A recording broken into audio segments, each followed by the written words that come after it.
को व्यर्थ होगा देले नहीं से कौन कले काम कले से कार्य कले प्रभु जमती मु जो अनुग्रह पाई मु जो दया पाई मु जो करुणा पाई ए करुणा को मु जो दया को प्रेम को मु कौन सी रूपे व्यर्थ होगा देवी ना।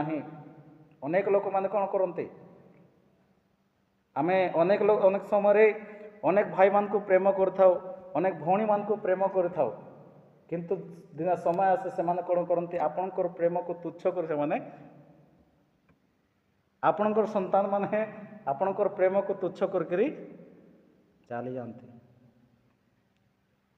किंतु आमे जदि परमेश्वर वाक्य को जदि देखिबा प्रेरित पाउल कहते मु परमेश्वर अनुग्रह को व्यर्थ होगा देली ना जहाँ हो जाऊ ना कहीं किंतु मु परमेश्वर को अनुग्रह को व्यर्थ होगा देवी ना। हालेलुया बेकार होगा देवी ना फालतू होगा देवी ना। हालेलुया बिना मतलब विषय जोटा से विषय को होगा देवी ना किंतु मु अनुग्रह पाई कार्य करी। हालेलुया से अनुग्रह पाई कार्य कले मात्र मु से समस्त अपेक्षा अधिक परिश्रम करी तथापि मु नुहे किंतु मो सहित थिबा ईश्वर को अनुग्रह द्वारा ताहा होई अछि। हालेलुया मु मोर द्वारा किछि हेई नाही किंतु परमेश्वर को अनुग्रह द्वारा ता हेई अछि।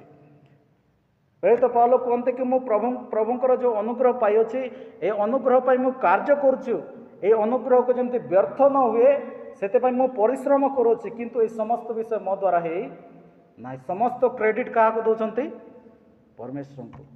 हालेलुया आमे माने मध्य से प्रकार आमर आत्मिक जीवन जिते आम चलुअछु आम जो परमेश्वर पछरे जो चलुअछु आम को मध्य कार्य करने आवश्यक अटे कौन पाई अनुग्रह पाई।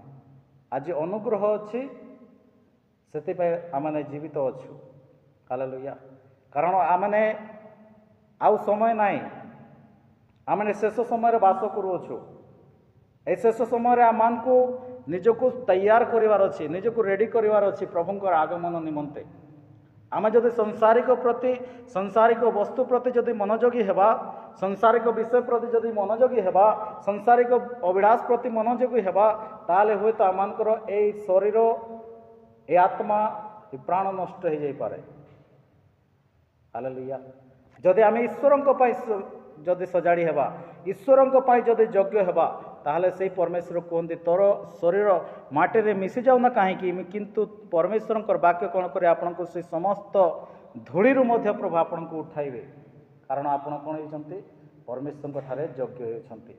आपण परमेश्वर अनुग्रह को व्यर्थ